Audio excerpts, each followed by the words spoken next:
Ooh, all the balloons are going because I beat the objective. Yay! I love that. This game is so good.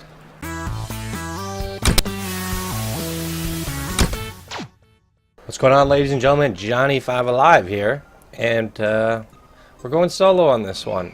And the mission, or the tycoon that I did for the solo run is Diamond Heights, and I finished with a park value of 62,000. So before we dive into it, let's take a look at the objective and what the park looks like. Diamond Heights is already a successful theme park with great rides. Develop it to double its value. So you're supposed to achieve a park value of at least 20,000 by the end of October year 3. Now, obviously, I killed it and got 62,000. So this is actually one of my favorite maps or tycoons that I remember from like being a 12-year-old kid or however old I was when I was playing this. And I mean, you know, you go in through all these basic parks, and then you get to this, and you're just like, what? What's going on here? So they give you quite a bit of stuff, as you can see. So they give you this crazy mini steel coaster, a log flume, and all these crazy pathways, a train.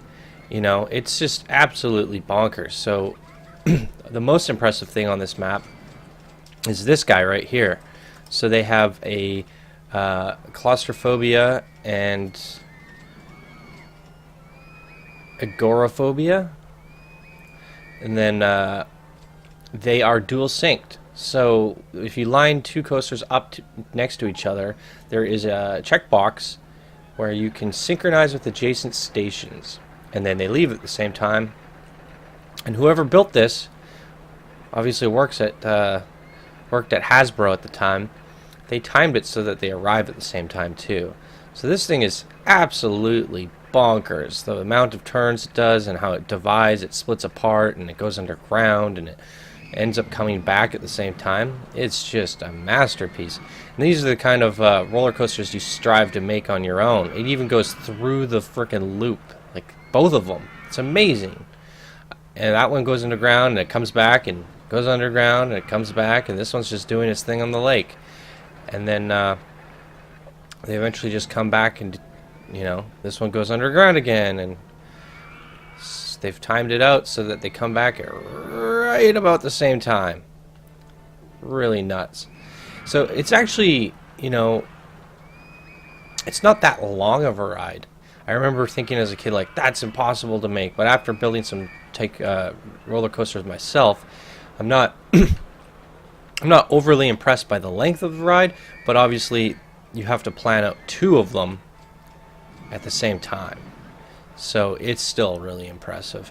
Then you have kind of like a same idea up here. It's a dual synchronized mouse or minecart ride. Pretty cool. And then the train has like an entrance over there. It has one over here, and I believe it has one down here somewhere. Yep. So the train is really cool. It takes you to all different corners of the map. And if you look at the map itself, you have a huge area to build.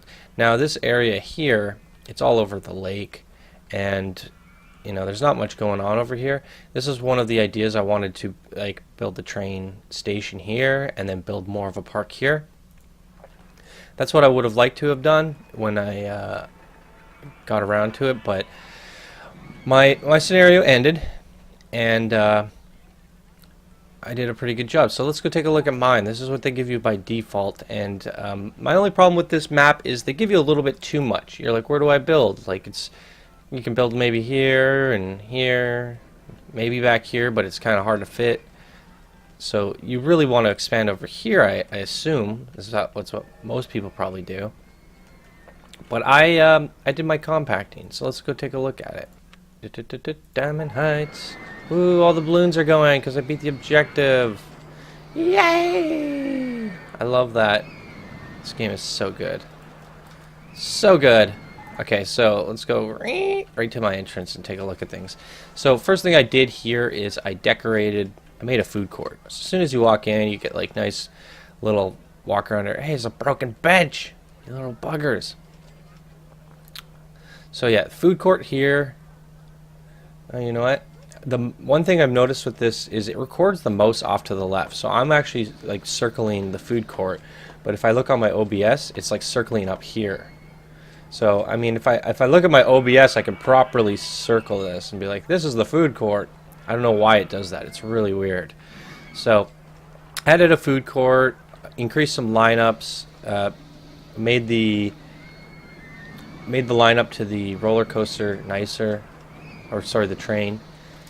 Extended the length for the log flume up here, and then I colored the coaster, the one that they gave you, and then I merged in with my own. So this guy was actually pretty cool. Let's take a look at him. And it does the upward climb over here. This one's pretty dope. Let's take a look at its ratings. High, and medium. It's a pretty good one. Pretty happy with the way it turned out. So I really wanted to do everything densely, and as you can see, I went ham on this hill. You saw on the previous showcase of the default map, it was just a big hill here. And I dropped things down, planted some stuff. So we have all sorts of rides and attractions here. We have a ghost house, we have a pirate ship, we got some scrambled eggs or whatever they're called, a little mini slide, we have a Ferris wheel up here, or yeah, Ferris wheel and a merry-go-round. We got a elevator, and then like all this weaved in crazy stuff to go to these go-karts that start kind of underground, and they come out and they race beside the train. Pretty cool. And then they wrap back in. We have a log flume, and what I really like about this log flume is it starts underground. It's really neat. So the entrance actually pops out of the cliffside, and then they just kind of go into the cliff, then they come back out of the cliff. It's pretty cool. I like it. It's not like the craziest one, but they just kind of go up and around and back and down, and they're in.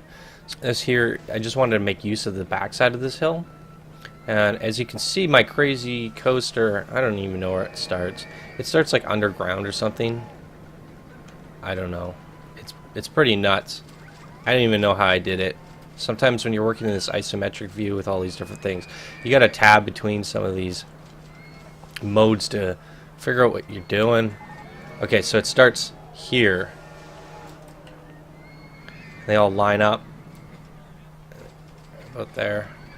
So cool. I like it. And Ferris wheel is freaking popular. Look at that. So that's this area. I just jam-packed. This was like most of my time spent just making this really popular area, and it turned out to be very profitable. And then over here we have the pier, the whatever you call it, the docks, and I kind of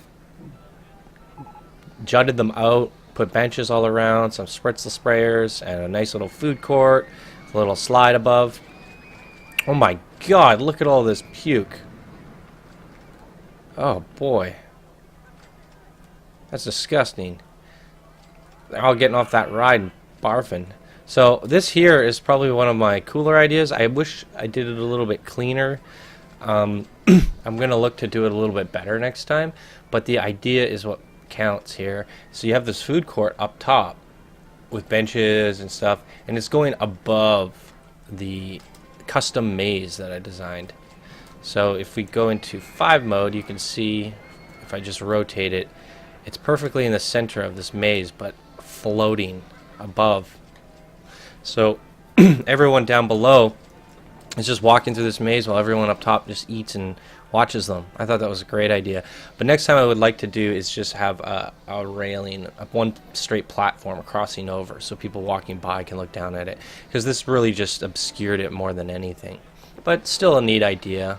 We got one of these rotating display things so people can eat and look at the whole park from there. And over here I just decorated when you get off the train. There's lots of decorations going on here, and another food court. And that's pretty much it.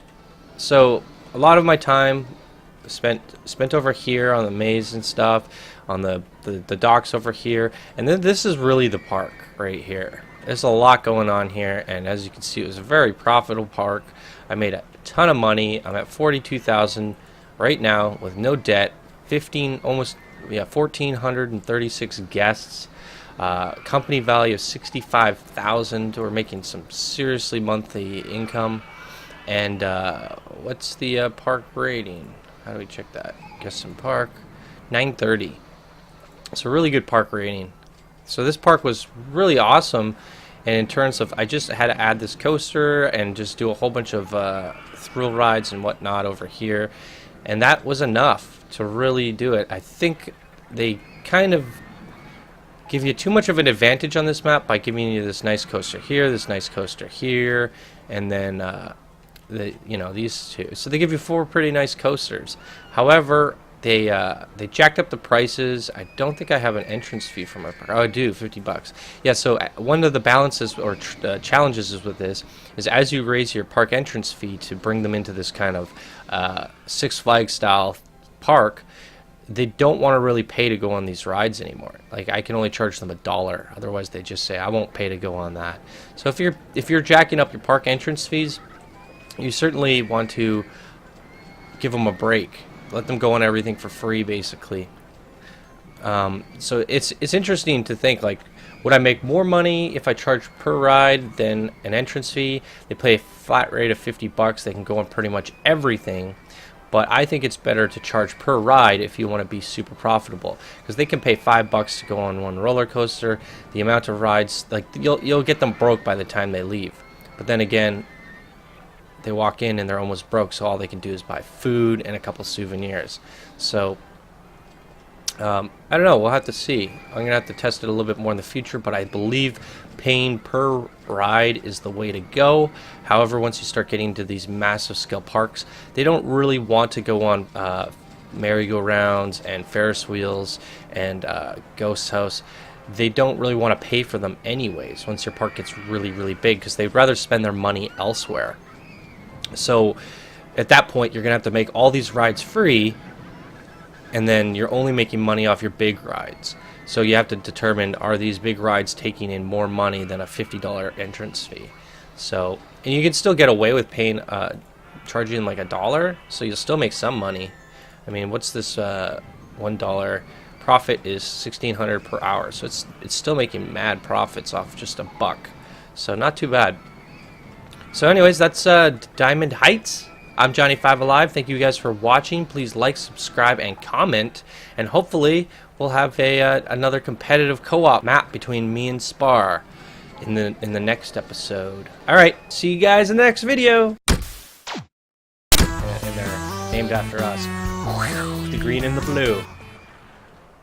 Up and that's around. awesome. They touch. They go back down. My God, that's awesome. And if you could hear the sound right now, it's like, because you can hear the rides packed in here.